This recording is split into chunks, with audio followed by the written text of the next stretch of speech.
This is Jordan Poyer, safety for the Buffalo Bills, and you are now listening to Cover One Buffalo Podcast. Let's go. Good evening and welcome to the Cover One Buffalo Podcast. You are joining your host, Greg Tompsett, and today we are going to be taking a minute to step back and recap the first week of action in free agency and in the new league year kicking off. And how better to do that than with a true insider himself from the Athletic Buffalo, Mr. Joe Buscaglia. Joe, how we doing?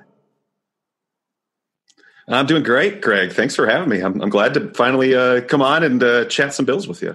Yeah, absolutely. Absolutely. I was talking off the show, you see Matt poking around every once in a while, and I wanted to make sure I give you the chance.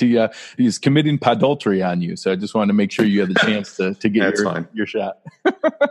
That's hilarious. Obviously, everybody listening here, I'm sure, is familiar with Joe's work. But if for some reason you're not, at Joe Buscaglia on Twitter, and obviously you see his work at the Athletic Buffalo, has done a really nice lead-up series on positional previews for each of the different areas, guys we can look at, people to be interested in. And today came out with a really good piece breaking down the film of what the Bills really got in Stephon Diggs. So going to be really interesting to talk through there. But why don't we start today just your overall feelings on this first week? More action, less action than what you expected, or is it about lining up with what you anticipated?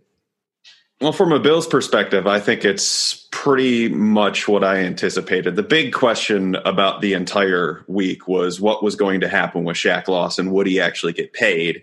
And once they found out the answer was yes, then they moved on in a different direction and in a big way. And I think what became more apparent than anything as they were going along, and I think partially had to do with how the collective bargaining agreement was structured, but also because of how they interpret what this roster is and what they want it to be, is that they're trying to maximize Josh Allen's rookie window. And I tweeted about it, and I'm sure it's probably on everyone's radar at this point, so it's nothing new. But just the fact that they are going into it and trying to build up their defensive line in a way that they hadn't before, with the likes of Mario Addison, who what I think is an upgrade to Shaq Lawson, maybe not an extreme upgrade, but a slight upgrade to him. They're actually quite similar. He's just a bit more nuanced.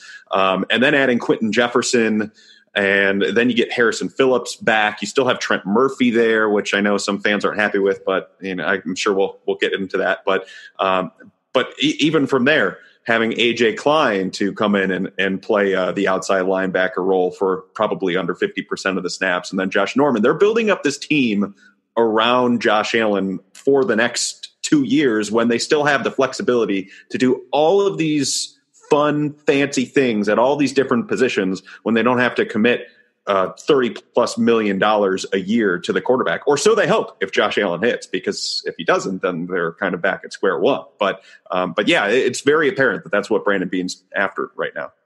Well, and I think it goes hand in hand. And, if you're going to make an informed decision on whether to give that monster contract that obviously we're seeing right now, everybody get, you need to have all the excuses removed. And I think that's a big piece of what they've done. And we'll get into it as you go through the positions and some of the different things that they've done so far. But I think it's interesting that there aren't any of the $15 and $20 million players, but I have a feeling that by the time this is done, the Bills are going to have the most players in the NFL between 4 and 11 million. And that they're doing it through quality depth and quality contributors versus just single superstars. And they're hoping the superstars come from the drafted players, and that eventually the Ed Olivers and Tremaine Edmonds and Trey Whites become those guys. But it's interesting that they actually are doing a ton in the middle. I think you and I had a conversation on Twitter about how big of an impact the minimum increase was going to be. And I was a little shocked that, it's only 7 or 8 guys, because they have so many people just above there and in that middle tier.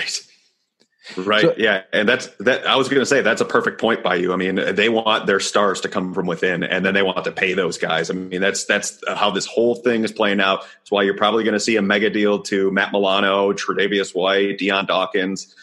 When it comes time, Tremaine Edmonds and Ed Oliver, as long as Oliver continues on the trend he's doing. But yeah, if they can filter in with those middle tier guys that you're talking about, which is exactly how they've attacked this thing outside of Mitch Morse and Star Lotulelei a few years ago.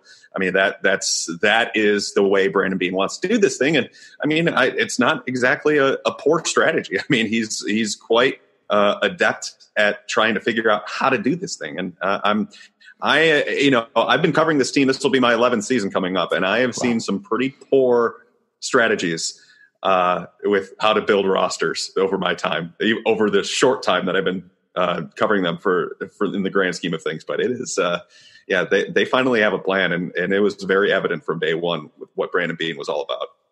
And I like that approach, regardless of, obviously the proof will be in the pudding of how good the plan is. I love the fact that there is a very specific plan. It's something that they are very diligently and intentionally going after. And then there's at least a chance to see that through. So obviously the results have been pretty good so far. So I at least like the fact that there is a set strategy that they're going after. Let's go ahead and dive in right into the positional takeaways. And your article is a perfect lead in. So anybody who hasn't had a chance yet, check it out on the Athletic Buffalo, really in-depth breakdown of what we're getting in Stefon Diggs. And I've kind of flipped in a couple fans, into specifically probably some guys in the chat now. We were talking in the Slack channel, and that I had been adamant about wanting multiple swings at this wide receiver group. And whether that was 2 draft picks and a low price free agent, I was going after that younger tier that you touched on, some of the guys, Tajay Sharp, Geronimo Allison, Demarcus Robinson, Rashard Higgins. And the plan was that, hey, if we do a young free agent and 2 draft picks, maybe one of them could almost turn into a guy as good as Stefon Diggs. Well, now we have that guy, in that it really lessens the need to take multiple swings at it, and the domino effect of inserting a true number 1 to let John Brown now feast on number 2 corners and Cole Beasley only be a third option and Dawson Knox open up the seam. I really think it has a great domino effect. Maybe touch on a few of the takeaways that you liked from putting your piece together that fans can look forward to with what we're getting in Stefon Diggs. Yeah, I mean, he is really fun to watch. And my position that I think I know more than any other position is wide receiver. I mean, I played a little bit of it growing up, and, just knowing some of the techniques going into it. I mean, 6'5", I kind of have to be a wide receiver, right? But when I watch a guy like that move as well as he does, and not just speed, pure speed, it's about quickness of his feet, both in and out of his breaks. And that is something that I harp on to a ridiculous level. And can you win other ways? Absolutely. But if you have that ability to go as fast as you possibly can into that breakdown and then come out of it still at a super high rate, you are putting the defensive back at a disadvantage. And Stefon Diggs does this routinely. I mean, I put a couple of snapshot examples of this. I think he was going up against Kevin King in Green Bay, and bless Kevin King's heart because he tried as hard as he could. But Stefon Diggs, he turned him with the initial release, and by turning him, he had him on a string at that point. So his route was a comeback. And when he hit his breakdown and just completely stomped on the brakes, hit the e-brake right at the top of his route, it sent Kevin King flying. And that to me is just indicative of a guy who he's just in his prime. He's one of the best route runners in the NFL. I feel very comfortable in saying that. And when you have someone that is able to move that quickly and then offer you yards after catch, and then the subtlety to get over the top of a defense without having that elite breakaway speed, this is a really stinking good wide receiver in the NFL. And I mean, talent-wise, he's probably top 10. Effectiveness-wise, last year he wasn't top 10 because the offense he played in was basically run heavy to Dalvin Cook, and Kirk Cousins didn't really like to throw it down the field a ton, and that was frustrating for him. And you saw him be a bit demonstrative as the season went on. And one of the takeaways I loved in your piece was the idea that obviously we're hoping that Josh Allen builds the anticipatory skills and he's able to read the defense and throw it in there. But in the interim, either whether that does or doesn't develop or not, having a guy like Diggs who can get the cornerback on a string can have him at his mercy and flash open visually, where Josh's arm strength really matters then to fire the ball in there and to be able to get it to him before the DB can break on it, is such a great combination, because there's so few guys in the NFL who can create visual separation. Normally it's the NFL's version of open where you just have a one-step lead on them. And when he's able to do that and really roast the guy, that plays perfectly into Josh's strength, where he can fire it in there before they can recover. And then ideally you build in further than that they get that chemistry, they get that gelling to understand how they're going to be able to come together and then build even further. But I really like that combination in the interim, that he's going to be able to do that. And you touched on it at the opening, that they're capitalizing on this window, and rather than waiting for a first round pick to develop over the coming years, you're going to have a guy who can be ready to go game one. Mm-hmm. Yeah, absolutely. I mean, you have when it's funny because the throwing the window open is the stark thing that is missing from Josh Allen's game right now. Yeah. And I know everyone wants to talk about the downfield accuracy. That I think he can come around and improve upon that in this coming season, especially within having both Stephon Diggs and John Brown at his arsenal. Now, those are two guys that can get down the field and win on those routes. So I think there's going to be a bit of a progression rather than a regression to the mean for him, because I think he's more talented than what he showed specifically in the first half of the season. But it's the anticipatory throws, because I remember a few examples of it last year. I think there was one against Pittsburgh where Cole Beasley was about to flash open into behind a couple of linebackers in zone coverage, and Josh Allen spotted it late. He still completed the pass, but the ball was behind Beasley, and it ruined any chance for yards after the catch. If he had spotted that and threw the window open, then Beasley is probably running for another good 10, 15, 20 yards. And that was a very close game. And a throw like that could be the difference in one of those games. So that's what's one thing that I would like to see him improve. But like you said, the ability to separate the way that Stephon Diggs does will be his best friend. Now, he will need to learn to throw it with anticipation to Diggs a bit more, because this is a guy who sometimes takes a weird route to get to his route. And we remember that well with Stevie Johnson. It's very similar in that capacity. I think the one thing going for Josh Allen is the fact that Cole Beasley kind of does similar things, only to a lesser degree. But he's going to have to throw it with anticipation, especially when going to the boundary, because when Diggs is going up against better corners like Darius Slay this past year, Byron Jones, Jair Alexander, I mean, those three guys, he had to really work for it on those shorter routes, and the separation wasn't as great against those guys as some others, but he was still able to get it, and they were able to complete those passes because Cousins threw it with anticipation. So that's something that Allen's going to have to work on. Oh yeah. And it's, obviously now with the cornerback set that you already have in New England and what they're building down in Miami, that's going to be even more of an important piece of it as they get this together. So with the rest of the offense, we haven't seen a lot of other moves to this point. And, we obviously saw the dalliance the last day or two about the rumors of Melvin Gordon and discussions potentially with Rashard Higgins and, people throwing out Todd Gurley's name and other pieces with I think Greg Van Roten, the lineman, was talked about at one point. What do you anticipate, if any, from additional free agent moves on the offense? I had thrown out some of the lower tier running backs, maybe a Carlos Hyde, maybe a Devontae Freeman looking for a complimentary role, Peyton Barber out of Tampa Bay. Maybe we invite Adrian Waddle back, something like that. I don't expect any big flashes, but maybe some lower level pieces to be added in from a competitive standpoint. What do you think we might see versus what fans are clamoring for out on Twitter? Yeah, I think you hit the nail on the head. Either a swing offensive lineman to add some competition and depth, or a running back to be a complementary piece to Devin Singletary. And thank you for not saying my guy, because my guy is Lamar Miller. I love his fit with the Bills. And I know he's coming off a torn ACL in August. And so this will be 7 months removed. So it might be tough to get him signed just because of the physical aspects with everyone being essentially on lockdown at this point. that part of it will be difficult. So maybe they have to wait a little bit for that if they were interested in him. But you're talking about a guy who can do a little bit of everything and be the right piece with Singletary. I mean, the number one thing you look for with running backs has to be their vision.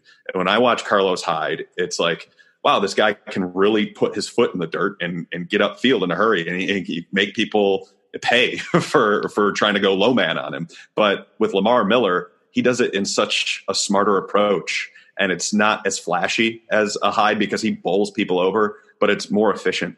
And when you're looking for additional yards, especially when Singletary needs a blow, that's what I'm looking for in Lamar Miller. And you get the veteran experience, plenty of starting experience, third down ability, all of these different facets line up to it. And when you add in the fact that Brandon Beane loves himself a productive player coming off an injury.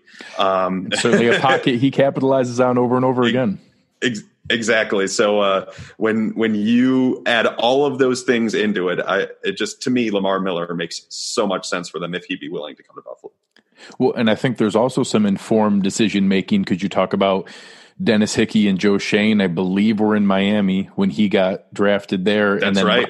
Brian Gain was in Houston when he brought him over from Miami. So you're talking about guys who know what kind of character you're getting, what's left in the tank from coming back from that injury. And then, maybe the delay, everyone is going to be on a delay for physical. So any guys like him are going to be waiting a while anyways, that might fall into their laps to be able to have that opening. If they're already preemptively having those discussions, there's already leadership that have relationships with his agent and have some level of trust.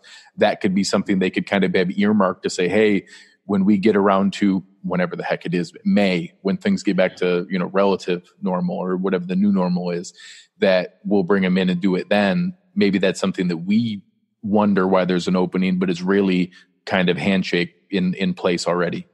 Yeah. I think the point with Joe Shane and Hickey and Brian Gain is completely a perfect one because they know how he operates. I mean, he started a lot of games in all the organizations that those guys were at before they came to Buffalo.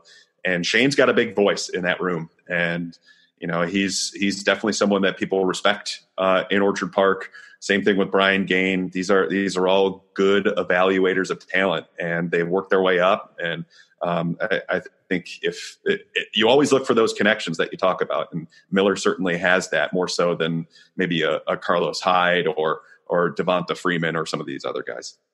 Well, and I think sometimes fans get a little bit tired of the Carolina connection thing. Yeah. And I always try to reference it that it's just removing a piece of risk. It's just more informed decision making. And you brought up a name on the Bills Beat show a couple times that I think it's almost showing the opposite of that effect, that sometimes there's names that you or I might see logic in, like a Devin Funchess, and that all of a sudden you go 2 straight off seasons where he doesn't even have a visit. Sometimes that history can be knowing why not to bring in a player. And that right. It's not always that, hey, every single guy who used to play for me is going to be invited in. Sometimes they also know why not to do that move. It might be why we didn't see Darrell Williams come in. It might be why we didn't see other guys come aboard. And that, yes, obviously Mario Addison, Vernon Butler, some of the names we're about to get to, there's a direct connection there. But it's just more informed decision-making, and we'll get to that in the D-line discussion with Eric Washington. But when I have a guy like that vouching for those guys that you're bringing in who's about to be their position coach, that's certainly reassuring for me when you have those informed decisions being made. Yeah, absolutely. And in the case of Darrell Williams, I think he didn't get an invite because he can't play anymore. I mean, it's tough. He ended up on the ground a lot, and it looked really – imbalanced. He didn't really start a ton. It didn't look great, even at guard, when he doesn't have to be athletic. So that was a little bit concerning with him. But it is important to these guys, especially with the culture that they're trying to bring about in Buffalo, and that they're trying to keep going because they've done a good job at establishing it. And they probably look at Mario Addison like the perfect guy to do it. Then you have Vernon Butler, which is someone that Brandon Beane was part of the group that invested in him with a first-round pick, and they want to see if there's anything left there. And it's essentially a 1-year agreement because, there's not much to that contract past that first year. I think it was like a $1.5 million signing bonus. I can't remember, but it's the prorated bonus that gets put to the cap in the second year. Not that much. So they're taking calculated risks, calculated swings on these guys to build what they hope will be a rotation to be feared along the defensive line. And if we go back and think about all these different teams in Baltimore's history, right? Like when they just had these defensive linemen on defensive linemen where it's like, wow, how do they just keep adding all of these guys? And I think that's kind of the structure that the Bills are after. Maybe it's not a one hell-raising pass rusher and more of a let's just add as many good players as they can and have them work together to bring down the common goal and hope in the meantime that Ed Oliver develops into that player from the interior. But I like their approach. And even though the Carolina thing and, fans will be like, oh, what the heck is going on? Which, by the way, they were usurped for their title of team that dipped to the well most by the Detroit Lions with the New England Patriots. But Miami gave them a decent run too. They certainly did. Did. So I don't mind the approach whatsoever. Well, and it's interesting. You brought up Baltimore, I think is a great comp, and I've been using that old Giants Super Bowl team. Oh yeah, definitely. And then the Seahawks in their Super Bowl run, where both teams had 8 defensive linemen all playing regular snaps and all playing, nobody over 60, everybody over 30, and just constantly rotating in. I wouldn't mind if Ed Oliver snuck above there, but anybody else, I'm fine. Same. If everybody else is just doing your 50-50 part. And a couple guys in the Slack channel were like, oh man, are you sure it's not too big of a downgrade by losing Shaq and Jordan Phillips? I said, whoa, we just got Mario Addison, Quentin Jefferson, and Vernon Butler. We just upgraded. And I know when it's not the Von Millers and Khalil Macks and Aaron Donalds of the world, the nuance of who's a good defensive lineman is kind of tough. So you get used to the names on your own team. Quentin Jefferson's a stud. And is a guy who consistently won his one-on-one battles at all 4 spots across the defensive line. And that's a great versatile piece. And now pushing, to where Jerry Hughes can play a high leverage 50% of snaps. Trent Murphy can maybe play a high leverage 40% of snaps. And you're not depending on them to be the only piece because you now also have Mario Addison. You have Quentin Jefferson outside on rundowns and then kicking in next to Ed Oliver on third downs and Vernon Butler coming in to keep them both fresh. And that's counting nothing from Starr and Harrison Phillips and assuming Darryl Johnson doesn't even make the roster and no draft pick. They're already 9-10 defensive linemen deep to where, some of those picks that fans are upset that we gave up a large package for Stephon Diggs. I agreed with you that I think we paid the appropriate amount. But all of a sudden, one of those Wyatt Teller, last minute Russell Bodine deals, we'd trade off one or two of those guys and recoup a couple of those picks. So I like the idea of the 8-man rotation. And then you hope you stumble onto Ed Oliver being the problem child amongst the group that just wreaks havoc on his own. Yeah, and that was definitely a problem for Sean McDermott last year because he didn't have the rotation that he wanted because Darryl Johnson by, I think, week 6 just deemed himself totally unplayable because teams just kept taking advantage of him on the edge as a run defender. And, you just can't have that. You just can't be pinned inside as much as he was. And that's why he had, I think, something like 18 snaps the rest of the way outside of week 17. So that's a reason why they're looking to upgrade. And just because they did all of these things and added a Quentin Jefferson, Mario Addison, and Vernon Butler, it doesn't necessarily mean that they're out of the realm of adding a pass rusher in the draft because basically they could just swap Trent Murphy for that young pass rusher if they really wanted to. But that decision doesn't have to be made yet. It's pretty much very simple at this point. So, I think the rotation aspect of it, and I know fans probably looked at Jordan Phillips and went, 9.5 sacks, but he was a very limited player, if we're being honest. And the 9.5 sacks were great. And there were times where he looked like he really had a bug on his behind and he got up the field in a hurry. But there were other times where he was just there, just a guy. And I actually liked, and I know some fans will be surprised by this, but Ed Oliver is a better run defender than Jordan Phillips is. Yeah. And it's not particularly close in my mind. The push that Ed Oliver gets, how he's able to withstand the push from the offensive lineman, even on double teams, and stand his ground, is superior to what Jordan Phillips does. It's the reason why I didn't understand why Phillips was starting all those games, but maybe they were just trying to bring the rookie along slowly and get him in a mindset where it's like, okay, nothing is guaranteed, knowing the fact that next season they're going to need him in a big way.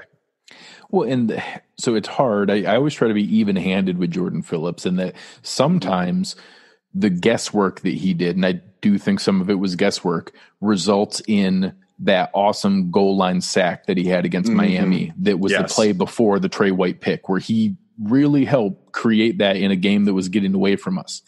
There were also an awful lot of those in the Eagles game where he was guessing, and the huge gashed run lane that they ran through was because he also guessed wrong on that one. And it's that inconsistency is tough in a defense that's so predicated on the cliche of the 111th. That's real. Like, you need everybody to do their job. And if they do, you see what the results are. When you have a guy that freelances and guesses and tries for the flash play, it's cool on the 2 or 3 where he hits home. You just don't realize that he whiffed on 10 or 12 of them to get that 2 or 3 that were there. And I think that having somebody more consistent who can do their role well might not get, I don't know that Quentin Jefferson or Vernon Butler are going to get 9.5 sacks, but I think that we can get that production overall by the group that's there without losing anything and increasing significantly on the run defense. Yeah, I would agree with that. And of course, Harrison Phillips is a big part in this because he can kind of flip between both 1 tech and 3 tech, which is good for them. I still need to dig hard into the Quentin Jefferson stuff and the Vernon Butler stuff. I liked Butler a lot coming out of Louisiana Tech, for what it's worth. I just haven't watched a lick of them since. Yeah. So, but that's my plan kind of next week, to watch all those guys and see exactly how they might use them after knowing what McDermott likes to do. But yeah, that's having that many players that can get up the field and rush the quarterback. That is a major asset for Sean McDermott and what he likes to do defensively. But this is all underscoring the point that, like, okay, you can stop them, but you also got to score the dang ball too. Yeah, and I thought you brought up a good point on Trent Murphy that I'd been trying to kind of talk through, and there's 2 sides of it. One, we don't need to cut him. We're right at the threshold right now. There's a lot of contracts coming off the books after this season that create about $40 million in cap space. That literally, in my opinion, the only one that's on there that I'd want back is John Feliciano. Everybody else is probably replaceable, and it nets out almost exactly what you're going to see in the contract extensions already with Poyer and what I anticipate we see with Milano and Dawkins, and then how they handle the, at minimum, like next year, be the 5th-year option for Trey, hopefully alongside a longer extension as well. So those kind of net out. We don't need to make a move. Now, if we get to draft day and all of a sudden a Josh Uche or Yetur Gross-Matos or Zach Bond or Jabari Zuniga or Darrell Taylor, or whoever they like, whoever the Bills like at pass rush, if all of a sudden that's the pick at 54, we also just saw 2 teams make moves for what were deemed untradeable contracts, and the Jags got compensation for Nick Foles' contract. Heck, the Texans paid for David Johnson as part of the DeAndre Hopkins package, and we've seen some of the incredible deals that Bean has pulled off. I don't think it's crazy that he could get a team desperate for a pass rusher to give, say on day 2, we make that pick. Going into day 3 that morning, you could see Trent Murphy moved for an extra day 3 pick. And all of a sudden we get back one of those 5th rounders we gave up for Stephon Diggs. And if not, say it's Bryce Hall or Michael Ojemudia or Damon Arnett, and we go cornerback in round 2, all of a sudden, hey, we still have a really high-end 4th defensive end that, I think fans would feel better if we were paying Trent Murphy $5 million instead of $10 million. But I always try to caution that there's a huge gap between, hey, I wish we weren't quite paying this guy that much, and hey, this guy's a bum and not going to be in the NFL. If we release Trent Murphy, he's going to be unemployed for a day or 2. Yeah. He's an NFL caliber player. And I'd feel better if it was restructured or something, but he's worthy of being on the roster and better than Daryl Johnson. Yeah. I agree with all of that. I mean, it's smart business, right? I mean, you look at Brandon Beane and he's not going to look at an asset and go, I'm just going to cut that just to cut that. That's not how he operates. It's not how he's gotten to the point where he's at this moment. So for Trent Murphy, he's still an asset in his mind. He's on an expiring contract, which is a very attractive thing to teams. Basically, all he is costing them at this point is $500,000 additionally on the cap in the next day or two. From that point, they can still save under $8 million to unload him and release him just before the season. There's no other commitment to him than that. So why not take him to camp? Even if you draft a pass rusher, why not bring him through the preseason? See if he might spark something, make some plays in the preseason. Team looking for a pass rushing boost or have a couple of injuries to the defensive end room. Maybe they get desperate like you're talking about and deal a 5th or 6th round pick for him, which is another pick that you didn't have just by hanging on to the guy and swallowing a $500,000 roster bonus. It's smart business. And that's why I would be somewhat surprised if they released Trent Murphy at this point. If they were to go out there and gotten a guy like, I don't know, a Robert Quinn or something like that, then maybe I could see them moving on. But this is still a good run defender in Trent Murphy, signed to the last year of his deal. He's not a good pass rusher. He's probably average. Depending more on the people around him to win as opposed to him winning on every single rep. There are some different situations where he can win, but it's not like he's speed off the edge or anything. And I think that's where fans are kind of struggling with, because you want this defensive end who is like their marquee signing beside Star Lotulelei a couple years ago to be this pass rusher that you expect. And because he had a high number of sacks 2 years before that, people are like, all right, well, this is the guy, and that he hasn't lived up to that has been disappointing. But that said, I mean, he's still a quality role player. And at this point, his contract is middle tier to low middle tier. And you could do a lot worse than having him as your 3rd or 4th defensive end. Well, and there's a perfect parallel last year. Let's say we don't get an obvious guy at 54. Let's say it's a little bit later. I like Jabari Zuniga out of Florida, or Alex Highsmith out of Charlotte, and it's a 4th or 5th round pick, something like that. Well, you have the Devin Singletary, LaShawn McCoy parallel that you made that draft pick. I don't think going into camp that it was that obvious for Beane and McDermott. And then during camp, Singletary made it apparent that, hey, we're going to be okay if we move on. They could do that same thing and look and say, hey, maybe Daryl Johnson takes a material step forward. Maybe Alex Highsmith shows up and is ready to go day one, and he can be a 4th defensive end in an NFL caliber rotation. Then all of a sudden you get to cut down day. You posture just like Brandon Beane did with LaShawn McCoy last year and say all the right things and wait till the very last minute to try to extract any final moment of value from it. And if they don't, you make the cut down then, because it doesn't cost you any more money to wait and to leverage that as much as possible. I think that's much more likely than the people who are clamoring for, no, cut him today. We want the cap space. Well, the cap space is the same today as it is August 31st. So, or after the 500K. But I think that risk is worth trying to extract some value. Yeah, I agree with you. And it's having, unless they are totally strapped against it, like they agreed to 3 extensions back to back to back.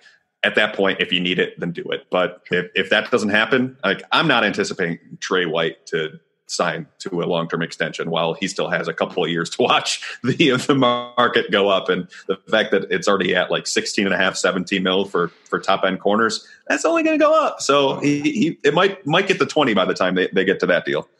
The waiting game between the agents of Marlon Humphrey, Marcus Lattimore, Jalen Ramsey, and Trey White are going to be very interesting, because they're all going to be waiting to be the last one to one up each other by $250,000 each. It'll be interesting to see when the first trigger gets pulled there. But let's move on to the next position group that I actually think are the least known to fans, because I don't know that a lot of fans had either AJ Klein or Tyler Matakevich on their radar as players. AJ Klein is a starting caliber linebacker who started 60-70% of snaps for a playoff caliber defense in the Saints the last couple of years, and previously was in a little bit more of a rotational role in the Carolina before that. Matakevich is a special teams demon and led the NFL in special teams tackles last year and the most over the last 4 years, but actually stepped in and started about 2/3 of the season, the year that, the terrible Ryan Shazier injury happened. So has some ability to step in there. And I know a lot of fans that were always kind of asking, hey, how are we going to replace Zoe? Well, you're not really going to, no one guy is going to, but when you take a Quentin Jefferson's versatility on the D-line, Matakevich's, ability on special teams, and AJ Klein at strong side linebacker, all of a sudden those three guys can cobble together all the snaps you were getting there. And I actually think those are the nice luxury plays that we're not rolling the dice that Victor Dodson is some UDFA find, or that we're plugging in some minimum salary guy. We have two legitimate NFL caliber guys to play, and also some legitimate depth if, God forbid something happens to Milano or Tremaine Edmonds. I actually thought those were sneaky deals for what some fans are like, oh man, why are we paying that much for a guy who only plays 25% of snaps? I actually think it's a nice luxury of what that pocket of value we have before all these extensions kick in. Yeah, the depth point is the right one here, because after Edmonds and Milano last year, there wasn't a lot to speak of, and they were fairly fortunate that those guys did not get injured, because otherwise it would have been relying on Julian Stanford or Corey Thompson. And while those guys were nice special teamers, they're not solid defenders. Even putting Lorenzo Alexander into the one of the two linebacker roles in a nickel, that's not great, because he couldn't move really that well last year. He can still rush the passer, but he couldn't do it in space anymore. No. That was beyond him at that point, and he knew it too. So when you have some depth now with Klein, that he can step into either one of those roles and be able to value out there a little bit, that's good.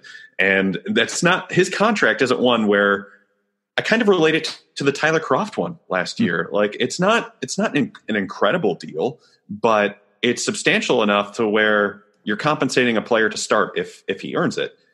I don't think AJ Klein is absolutely dead set the starting outside linebacker in the base formation. I mean, if Voshan Joseph actually puts together a good training camp, then maybe he does it. I'm not ruling out 54 being a spot that they look at an outside linebacker in more of a Zoe role. I know you brought up Zach Vaughn. He'd be perfect for that. I don't know if he's going to get the 54, but he'd be great for that. The guy that I love, I would be shocked if he's there at 54, but the fact that he only had 1 year of production, Terrell Lewis from Bama. I mean, I think he would be perfect for that role, because how well he can move in space. But I think at this point, they're providing themselves a base, and that's smart, because you don't want to go into a season, especially when you want to contend for not only the AFC East, but potentially even the AFC, that you don't want to go into it with an unpracticed hand at a pretty significant position, or even the depth as well. So I think having all of those guys working together against each other, compete with each other, and having that solid baseline if something happens to one of those top two guys is a very smart thing. Think about the luxury that we're in now, that, just a few years back, we're talking about needing Ramon Humber to have a starting spot to be able to hold back the 5th round pick of Matt Milano. Think he liked me. Imagine if it was AJ Klein holding back 2nd round pick Terrell Lewis. It's just crazy where we've come in this roster build. I know. Yeah. Absolutely. The last position group we haven't got to here is one that I can't lie is probably the one I'm the most interested in or semi-concerned with, in that the only addition we've seen so far is basically swapping Josh Norman in for Kevin Johnson, who signed with Cleveland yesterday. I think during the show here, the official news broke about Dean Marlowe coming back, but I always assumed he was going to be back. He's the roster cockroach that you can't kill. He the man has found a way to survive. He's the Felton Huggins. Just forever. He's always going to hold on. But I can't lie. I've talked myself into the combination of the bad scheme and the losing culture in Washington, and now surrounded by what I think is the best coverage back seven in the NFL, being around him, we can salvage value from Josh Norman. I think having the baseline safety net of Levi Wallace means that if he does completely lose it, we still have something there. Mm-hmm. I was hoping to come into this season and upgrade from Kevin Johnson and Trey White, or opposite Trey White with Levi Wallace, and the draft could still do that. If we get Bryce Hall, we get Ojemudia, you see, hey, we have a reason to go after Diggs now to be able to welcome his brother. That I think there's still a shot there, but that's one spot where I was a little surprised that we've only seen Josh Norman so far. Is there anything that intrigued you with names out there, or any surprise of what we've done in the DB market so far? Well, honestly, I took cornerback off because I had a list of positions I was going to write about, and I took cornerback off the list once they got Josh Norman, because I thought to myself, okay, well, they're going to have him compete for a starting job, and the contract says they will. Yeah, they're not going to promise him anything less than that. I think there is a chance that they take a cornerback in the first few rounds, which would be the second, third, or fourth round. A guy that, kind of sticks out to me that has everything that they want is Harrison Hand out of Temple. I mean, a taller guy, long arms, can tackle really well. I wonder if that might be someone they look to develop on day 3 at some point. But it is a slight concern. But they do really think that Josh Norman can benefit from being back with McDermott. And that, to me, I don't know if it's foolhardy.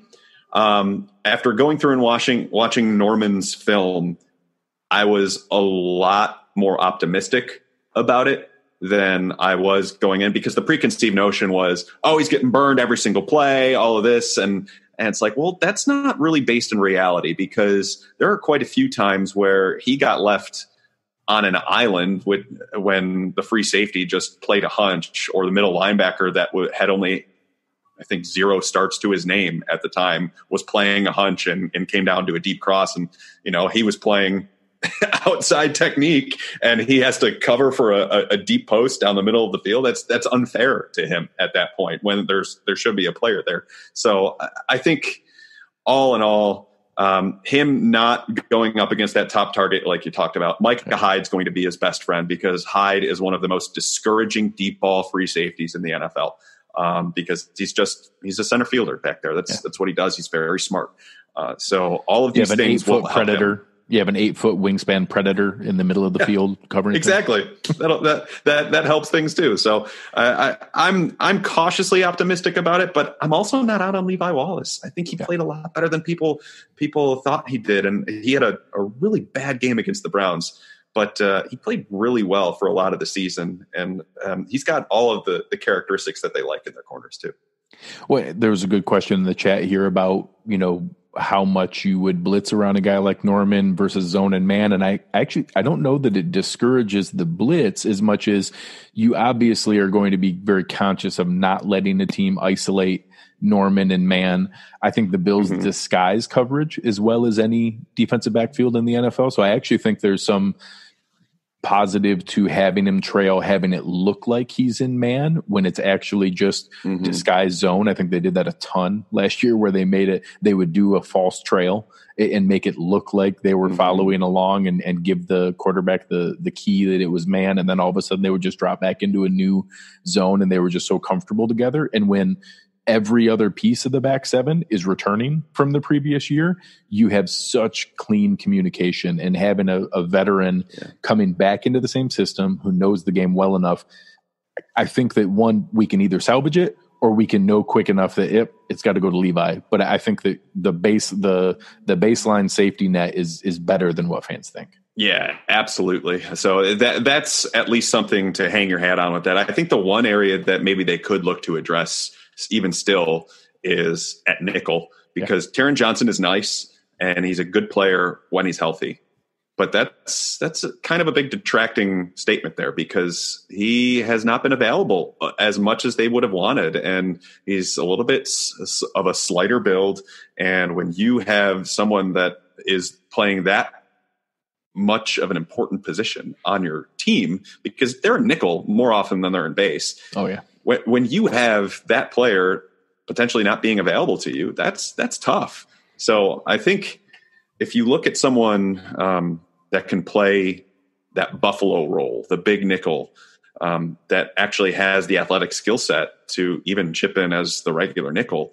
I mean, that's something that they might target in the second or third round in the draft. So Johnson doesn't have an immediate competitor right now, but I think there's a pretty good chance that he will have one by the time we get to training camp. Wait, there was a name that I had tracked earlier, and I think you might have referenced him in one of your pieces. Darryl Worley is a guy who was in Carolina, went out to the Raiders, is a nickel that you could bring him in on a minimum-ish deal to compete and just to be almost an EJ Gaines, Captain Munnerlyn kind of guy. Like, hey, you better step up because we got this guy here too. You could see that kind of level, but I do think that's still very much in play at 54 is that Buffalo nickel, and whether that's, Kyle Duggar making it there, Jeremy Chin making it there later on in the draft, Tanner Muse out of Clemson. I think those are the kind of guys that, hey, are they a weak side linebacker? Are they a safety? Are they a nickel? They have the movement skills to keep up in coverage. They can take on a tight end man-to-man. That kind of piece has been missing. They took a swing at it at Saran Neal, and I think he has value, but I don't think he's that piece. Dean Marlowe has plugged in there better than most have expected. They've tried it with different packages to be able to do that. They kind of had Kurt Coleman as just a veteran presence there. But I think that taking a significant investment at that spot also minimizes exposure of an AJ Klein or Voshon Joseph or that third linebacker, because you can almost replicate your version of base defense when that third guy is, hey, Jeremy Chin's 6'2", 230. I mean, that's bigger than Matt Milano, let alone, or maybe not Matt Milano now that I've seen his biceps on Instagram, but rookie year, Matt Milano, he's bigger than that. But I think that's something that could still be in play as well. Yeah, absolutely. I think they wanted so badly for Saran Neal to be that guy, and it's not in the cards for him. To be honest, I actually like Saran Neal better at boundary corner than I did at nickel. The game that he got forced out there, I was terrified. I was like, oh, not bad. He looked pretty good. He moves very fluidly, and I was kind of surprised how quick he moved his hips and on his drops. And I'm like, okay, Saran, I see you. I don't know if they'll do it full time, but I think it's at least gives him an option. He's going to be on this roster either way because he's one of their teams is great. Yeah, he's one of their top guys at that. So, but because he hasn't panned out with that, and he's now in his third season, they go from hopeful to no longer being able to count on him to be a part of that. So they have to plan accordingly otherwise. So which is why right in that 54 range, Kyle Duggar is someone that we've talked about a lot that would be a perfect fit for it. I still need to watch Chin a little bit more. I hear him referenced all the time. So once we get out of the free agency mold, I'm going to hit more draft prospects really hard. But yeah, that is a need that they need to look at some point. So we've gone through each of the positions here. I know you threw out Lamar Miller. I had mentioned Carlos Hyde. I know some connection with Rashard Higgins, Greg Van Roten. Do you expect there to be any other names here in the immediate future? I know last year we saw trickling signings for months throughout the year as they, eventually brought in Quentin Spain and later on with the EJ Gaines and Captain Munnerlyn. Do you think we see anything here over the next week? Running back would be my best guess, or a swing offensive lineman that can play both guard and tackle. I think that's the guy that I liked for them just got scooped up by Tampa Bay, Joe Haig. Yeah, just earlier today.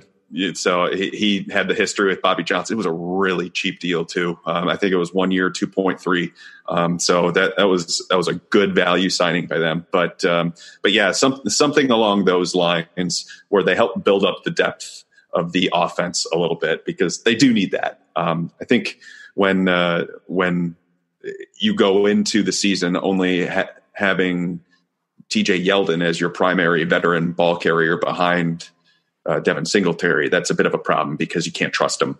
And they proved that they didn't trust him by not making him active at all, even when Frank Gore looked like he couldn't play anymore. And Gore had a great career. Don't get me wrong, a great first half of the season. Second half of the season, that got bad. So the fact that Yeldon couldn't get on the field during that, that leads me to believe that they're looking for an upgrade. And so I wouldn't be surprised within the next week. And of course, Brandon Beane's going to keep his ear to the ground as the offseason goes for like a Quinton Spain, where guys that kind of fall between the cracks and just too good of a value to pass up. Yeah, exactly. On a 1 year prove it. So that those type of things wouldn't surprise me. One name I forgot to mention that just came loose. History with Brian Daboll's offense, can probably play the TJ Yeldon role and be a bit of an upgrade there, but be a more dependable ball carrier. Dion Lewis is a name to keep track of that I could see him being a guy that, hey, you already know the offense. You can be that pass catching guy. You're more trustworthy when you're handing the ball and in pass protection. That's a name that if they go the AJ Dillon route or something in the draft and try to snag him in a little bit later, a bigger, heftier guy, I could see a Devin Singletary, AJ Dillon, Dion Lewis backfield being pretty effective. Yeah. The only thing that worries me about Lewis is, can he play anymore? Because Tennessee did not put him on the field at all. I know Derrick Henry turned into Derrick Henry, but it's tough to gauge how much was which. Yeah. So and I know he's a little bit up there in age as well. But that's kind of the realm that we're talking about here with a backup veteran running back at this point, which is why I kind of like the idea of Lamar Miller, because he still had some juice the last time we saw him. And it's a matter of coming back from a torn ACL, which is a lot easier of a feat than it used to be.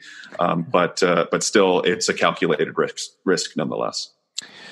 All right. Well, thank you so much for taking the time with us today. I know it's been an interesting new world for everybody. So the last couple of shows, I've gone this same path each time that, people come to shows like this and to your work at The Athletic to get away from the realities of the world. And from more and more information that's coming out, it sounds like we're going to be in this new world for a while. Yeah. So I just ask everybody to be considerate, think of each other, check in on your neighbors, check in on your family, try to be thoughtful and be careful with each other and be safe to take care of each other. So appreciate you taking the time for us today. And it seems like this is the only respite we're going to get for a while, is having something to talk about outside of the craziness of the world.